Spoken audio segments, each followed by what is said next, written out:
기도하시겠습니다.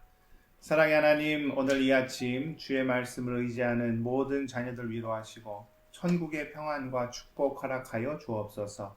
예수 그리스도의 이름으로 간절히 기도드리옵나이다. 아멘. 할렐루야. 우리에게 새날을 주신 주님을 찬양합니다. 오늘은 이방의 빛, 이스라엘의 영광이라는 제목으로 누가복음 2장 21절에서 40절까지의 말씀을 함께 묵상하시겠습니다. 오늘 말씀에는 예수님을 경험할 수 있는 두 가지 방법이 기록되어 있는데요. 그것은 바로 순종과 인내입니다.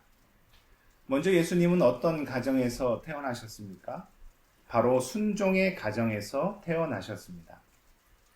오늘 말씀에 기록된 어머니 마리아와 아버지 요셉의 모습을 보십시오. 철저히 하나님의 말씀에 순종하는 모습을 볼 수가 있습니다. 먼저 태어난 지 8일 만에 할례를 행합니다. 그리고 모세 율법에 따라 날이 찼을 때 정결 예식을 거행하지요. 예루살렘에 올라가 첫 해에 처음 난 아들을 거룩한 자라 하여 하나님께 드리는 예식을 치릅니다. 또 그 이름을 예수라 지었는데 이는 부모가 임의대로 지은 것이 아니었습니다. 이것은 마리아가 잉태하기 전에 천사로부터 받은 이름이었습니다. 하늘의 뜻에 순종하여 이름을 지었다라는 것이지요. 물론 예수님이 태어나실 가정으로 요셉과 마리아를 택하신 것은 전적인 하나님의 뜻이었습니다. 그런데 성경에 기록된 요셉과 마리아의 모습을 가만히 살펴보니까 그들은 어떤 사람들이었다? 순종의 사람들이었다라는 것입니다. 마리아가 결혼도 하기 전에 임신하게 될 것이라는 천사의 음성을 듣지요. 아마 머리를 망치로 세게 맞은 것보다 더 큰 충격을 받았을 것입니다. 이로 인해 앞으로 어떤 일을 겪어야 할지 상상조차 할 수 없었을 것입니다. 당시 2000년 전 문화에서 결혼도 안 한 여인이 임신을 했다? 어쩌면 목숨을 걸어야 하는 상황이 올 수도 있었다라는 것이죠. 그럼에도 불구하고 마리아는 하늘의 뜻에 철저히 순종했습니다. 아버지 요셉도 마찬가지였죠. 아내가 결혼도 하지 않았는데 임신을 했습니다. 물론 하늘의 뜻이라고는 하지만 쉽게 이해할 수도 없고 쉽게 받아들일 수도 없는 상황이었습니다. 결혼도 하지 않았는데 아내의 배가 불러옵니다. 인간적으로 생각하면 얼마나 당황스럽고 얼마나 머리가 복잡했겠습니까? 그럼에도 요셉은 아내와 아기를 잘 돌봐줍니다. 순종함으로 하나님의 뜻을 받아들였다라는 것이죠. 예수님은 어떤 가정에서 태어나셨습니까?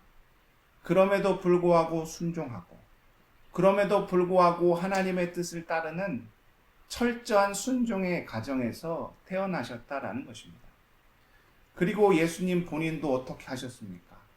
오늘 말씀 39절과 40절을 보면 나사렛에서 자라셨다라고 나옵니다. 이것이 무슨 말입니까?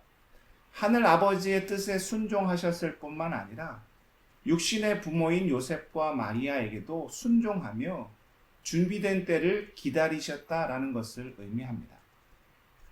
또 오늘 말씀에는 어떤 사람들이 예수님을 만났습니까? 대표적으로 두 인물이 등장하지요. 한 사람은 25절에 등장하는 시므온이라는 사람입니다. 이 사람은 의롭고 경건하여 이스라엘의 위로를 기다리는 자였습니다. 그가 죽기 전에 그리스도를 만나게 될 것이라는 예언의 말씀을 듣죠. 그리고 일평생 주님 만나기를 간절히 고대합니다. 그날도 성전에서 주님 만나기를 소원하고 있었는데 실제 정결 예식을 하러 온 예수님을 만나게 되죠. 인내함으로 간절히 기다렸더니 진짜 주님을 만나게 된 것입니다. 또 어떤 사람이 오늘 말씀에 등장하죠? 안나라는 여선지자입니다. 그는 결혼 후 7년 동안 남편과 함께 살다가 홀로 됩니다. 이제 나이가 84이 되었지요. 적어도 수십 년은 홀로 지내왔다라고 볼 수 있습니다. 그 세월이 얼마나 고되고 힘들었겠습니까? 그런데 그 여인을 버티게 한 힘은 주님을 만나는 소망이었습니다. 그녀가 간절히 바라며 성전에서 주야로 금식하여 기도하고 있었을 때 정결 예식을 하러 온 예수님을 성전에서 만나게 되죠. 사랑하는 성도 여러분, 우리가 이 험한 세상 가운데 살 수 있는, 아니 버틸 수 있는 유일한 방법은 주님을 모시고 주님을 만나는 것입니다. 누가 주님을 모실 수 있고 누가 주님을 만날 수 있습니까? 바로 하나님의 뜻에 순종하고 또 그의 뜻을 인내함으로 기다리는 자가 주님을 모실 수 있고 주님을 만날 수 있다라는 것입니다.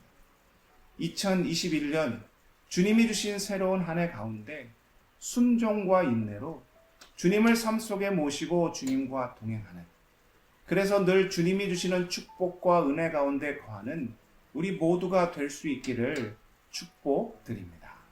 기도하시겠습니다. 사랑의 하나님, 우리에게 새로운 한 해를 허락하심을 감사와 찬양으로 주님께 올려드립니다. 순종과 인내함으로 우리가 이 한 해를 감당케 하시고 주님을 모시고 주님과 동행함으로 주님께서 예비하시고 준비하신 놀라운 복과 은혜 충만히 누리는 우리의 삶이 다 될 수 있도록 역사하여 주옵소서. 모든 영광 주님께 올려드리오며 예수 그리스도의 이름으로 간절히 기도드리옵나이다. 아멘.